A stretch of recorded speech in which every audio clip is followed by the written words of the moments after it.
Good morning everyone. मौलाना जब BSTC की online classes में आप सबका स्वागत है।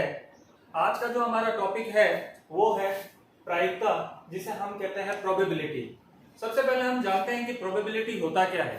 प्रोबेबिलिटी होता है किसी भी घटना के घटित होने की संभावना व्यक्त करना, कि वो घटना घटित होगी या नहीं होगी, उसे हम प्रायिकता कहते हैं। तो प्रायिकता की परिभाषा के बारे में अगर हम कहें, जब किसी घटना के घटित होने के बारे में पूर्व अनुभव या निष्कर्ष के आधार पर अनुमान लगाया जाता है कि वह अनुमान लगाया जाता है, जिससे हमें यह पता चलता है कि उस घटना के घटित होने की संभावना कितनी है या असंभावना कितनी है, तो वो हमारा कहलाता है प्रायिकता। या हम प्रायिकता के बारे में यह भी कह सकते हैं कि यह गणित की वह शाखा है जो अनिश्चितताओं के अध्ययन के लिए जिसे विकसित किया गया है। यानी गणित की वह शाखा जो अनिश्चितताओं के जो घटना घटित होगी या नहीं होगी उसके बारे में हमें बताती है गणित की वह शाखा, उसे हम कहते हैं प्रायिकता या प्रोबेबिलिटी। प्रोबेबिलिटी ज्ञात करने के लिए सबसे पहले हम प्रोबेबिलिटी को हम लिखते हैं P से, और जो भी कोई घटना होती है उसे अंग्रेजी के कैपिटल अक्षर के द्वारा लिखा जाता है। यहां मैंने लिखा है E, जिसको इस सूत्र की सहायता से ज्ञात किया जा सकता है अनुकूल परिणाम बटा कुल परिणाम। यानी हमने कितने परिणामों का निष्कर्ष निकाला है, उसमें से जो हमारे घटना के घटित होने के लिए अनुकूल है, तो अनुकूल परिणाम बटा कुल परिणाम किसी भी प्रायिकता को ज्ञात करने का सूत्र है। या हम इंग्लिश में अगर इसे कहें तो number of favourable outcome of any event E, जैसे कि मैंने यहाँ इवेंट को नाम E दे रखा है, और टोटल नंबर ऑफ आउटकम। अब एक चीज इसमें याद रखने की यह जरूरत है कि जब भी हम प्रायिकता ज्ञात करते हैं किसी भी इवेंट की, तो उसकी जो वैल्यू होती है हमेशा या तो जो हमारा आंसर आता है प्रायिकता का वो 0 के बराबर होती है या 0 से बड़ी। यानी जो हमारे पास में प्रायिकता की वैल्यू हम जब भी कैलकुलेट करेंगे तो हमेशा वो वैल्यू 0 से बड़ी होगी या 0 के बराबर होगी, या 0 से 1 से बड़ी होगी, 1 से छोटी होगी, या 1 के बराबर होगी। यानी प्रायिकता की कभी भी वैल्यू 1 से बड़ी नहीं होती है और 0 से छोटी नहीं होती है, नेगेटिव वैल्यू कभी भी नहीं होती है। और प्रायिकता के केस के अंदर हम यहां पर 3 केस को कंसीडर करते हैं। नंबर 1 सिक्के, नंबर 2 पासा, नंबर 3 ताश के पत्ते। प्रायिकता हमारे सिलेबस के अनुसार इन 3 टॉपिक पर हमें प्रायिकता निकालनी होती है। सिक्के, जिसे हम कॉइन कहते हैं, यहाँ डाइस और कार्ड्स। हम एक एक करके इन तीनों केस को डिस्कस करेंगे।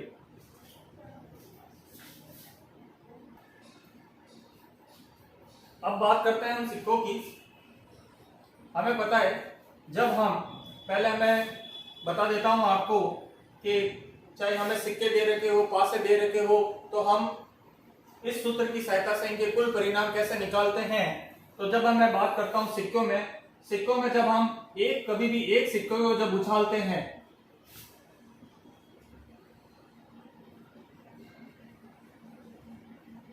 तब हमारे जो कुल परिणाम होते हैं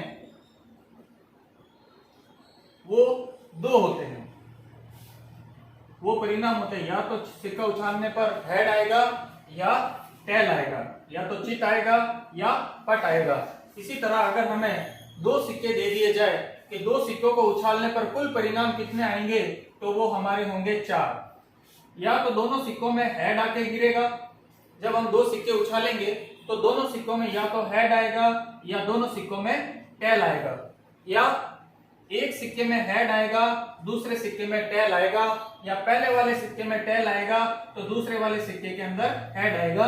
यानी जब हम 2 सिक्के उछालते हैं, 2 सिक्के उछालने पर जो कुल परिणाम आते हैं, यहां मैं पहले एक बार तीनों केस के कुल परिणाम के बारे में डिस्कस कर लेते हैं, जिससे हमें क्वेश्चन करने में आसानी रहेगी।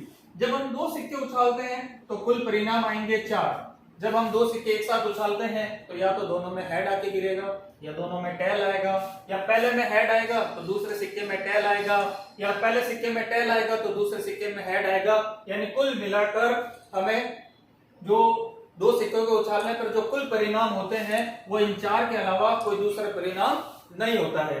इसी तरह अगर हम बात करें 3 सिक्के को उछालने पर, आपके सिलेबस के अंदर 3 से ज्यादा सिक्कों के बारे में क्वेश्चन नहीं पूछा जाता है। जब हम 3 सिक्के एक साथ उछालते हैं तो कुल परिणाम कितने होते हैं?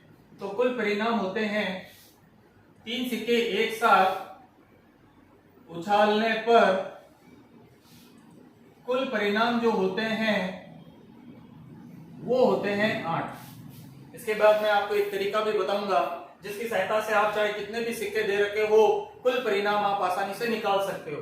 वो 8 परिणाम कैसे होते हैं? सपोज कीजिए जब मैंने 3 सिक्के को एक साथ उछाला तो या तो तीनों सिक्कों में एक साथ हेड हेड आएगा या तीनों सिक्कों में एक साथ टेल टेल आएगा, या पहले सिक्के में हेड आएगा तो दूसरे दोनों सिक्कों में टेल आएगा, या पहले सिक्के में इसको मैं ट्रिक की सहायता से बता देता हूं, आप इसको 3 बार डायगोनल शेप में एक बार हेड लिख दीजिए और उसके पास में एक बार हेड डायगोनल में लिख दीजिए और तीनों बार बाकी जो भी जगह शेष रह गई है वहां पे टेल लिख दीजिए। इसी तरह एक डायगोनल शेप के अंदर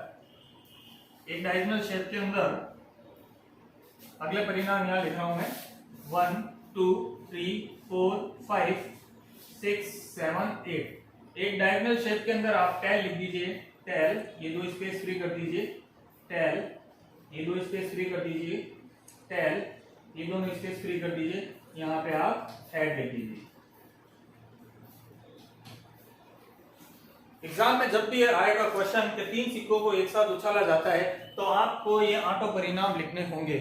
जब 3 सिक्कों को एक साथ उछाला जाता है तो कुल परिणाम की संख्या होती है 8। इसी तरह अगर आपसे पूछ लिया जाए कि 4 सिक्कों को उछाले तो कुल परिणाम कितने होंगे, 5 सिक्कों को एक साथ उछाले तो कुल परिणाम कितने होंगे, तो उसके लिए आप एक तरीका देखिए। जब हम एक सिक्के को उछालते हैं तो हमारे परिणाम होते हैं 2, यानी 2 की घात 1, आंसर आएगा 2।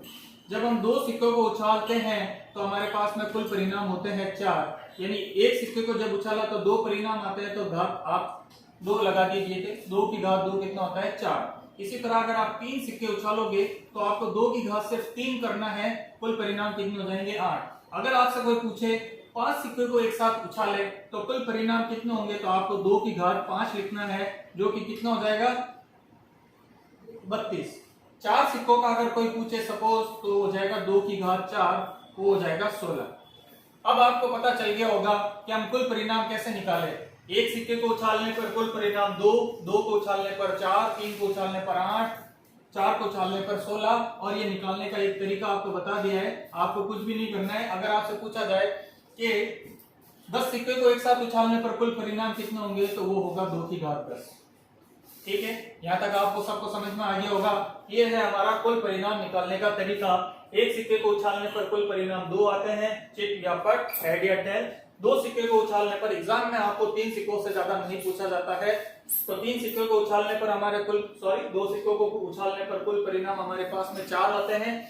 और ये परिणाम हमें याद रखने हैं। ये एग्जाम के अंदर जब भी क्वेश्चन आएगा तो हमें ये परिणामों को लिखना होता है। इसी प्रकार 3 सिक्के को जब एक साथ उछाला जाता है तो कुल परिणाम हमारे पास में 8 होते हैं। इसको करने का मैंने आपको तरीका बताया।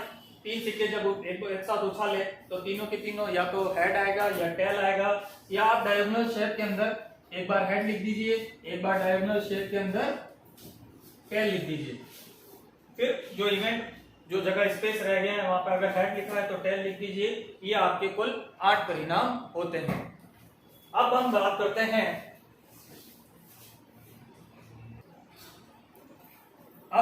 करते हैं पासे की, कि एक पासे को फेंकने पर, क्योंकि सिक्के को तो उछाला जाता है, पासे को फेंका जाता है, इसलिए एक पासे को फेंकने पर कुल परिणाम कितने होंगे। आपको पता है, आपने इस प्रकार का डाइस देखा होगा जिसपे नंबर अंकित किए होते हैं 1 2 इस प्रकार से।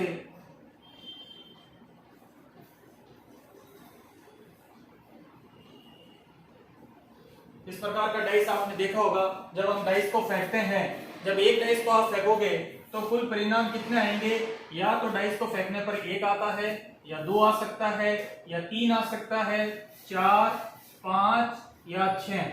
यानी जब एक डाइस को आप फेंकते हो तो इन परिणामों में से कोई एक परिणाम आपके पास में आएगा। चाहे फेंकने पर 1 भी आ सकता है, 2 भी आ सकता है, चाहे 6 भी आ सकता है। यानी इन परिणाम के अलावा कोई अन्य परिणाम नहीं आएगा। तो एक पासे को फेंकने पर जो कुल परिणाम होते हैं वो हमारे पास में 6 तरह के होते हैं, 6 प्रकार के होते हैं। वो 6 प्रकार कौन कौन से हैं? 1, 2, 3, 4, 5 और 6। इसी तरह एक सवाल ये भी आता है कि 2 पासे को फेंकने पर भी पूछा जाता है, 2 पासे को फेंकने पर कुल परिणाम। जब हम 2 पासे को फेंकते हैं तो कुल परिणाम हमारे पास में होते हैं 36। इसका भी एक अभी तरीका बताएंगे आपको, जिसकी सहायता से आप आसानी से कुल परिणाम निकाल सकते हो। और वो 36 परिणाम होते कौन कौन से हैं? तो वो 36 परिणाम होते हैं 1,1, 1,2, 1,3, 1,4, 1,5, 1,6, या 2,1, 2,2, 2,3, 2,4, 2,5, 2,6, या 3,1, 3,2, 3,3, 3,4, 3,5, 3,6, या 4,1, 4,2, 4,3, 4,4, 4,5, 4,6, 5,1, 5,2, 5,3, 4, 5,5 और 5,6, 6,1, 2, 3, 4, 5 और 6। ये कुल 36 परिणाम होते हैं। जब 2 पासे को आप एक साथ फेंकते हो तो कुल आपको 36 परिणाम निकलेंगे। यानी जब आप 2 पासे एक साथ फेंकते हैं तो इनमें से कोई भी एक परिणाम आपके पास में आएगा। इन 36 परिणाम के अलावा कोई अन्य परिणाम आपको नहीं मिलता है। वो 2,4 हो सकता है, वो 3,4 हो सकता है। तो आपको ये याद रखने का एक शॉर्ट तरीका भी है। 11, 12, 13, 14, 15, 16 करके 21, 22, 26 तक बीच में आप कॉमा लगा दीजिए तो आसानी से याद रह जाएंगे। उसके अलावा एक तरीका ये है कुल परिणाम निकालने का। या एक पासे को फेंका तो कुल परिणाम 6, 2 को फेंका तो 36। अगर पूछ ले कि 4 पासे को एक बार एक साथ फेंकने पर कुल परिणाम कितने आएंगे, 3 पासे को, तो अगर एक पासा हो तो कुल परिणाम आते हैं 6, यानी 6 की घात 1 6 होता है। 2 पासे होते हैं तो 6 की घात 2 यानी 36 कुल परिणाम होते हैं। अगर आपसे 3 पासे पूछ ले कि 3 पासों को फेंके तो 6 की घात 3 216। इसी प्रकार 4 पासे हो तो 6 की घात 4। इसी प्रकार 5 की घात 5 पासे एक साथ फेंकने पर कुल परिणाम कितना आएंगे? तो 6 की घात 5। ये हुआ हमारा सिक्के और पासे, जिसके अंदर हमें कुल परिणाम की आवश्यकता होती है। इसके बाद अब हमारा एक कार्ड रह गया है, वो हम आने वाले वीडियो में डिस्कस करेंगे। आज के लिए धन्यवाद।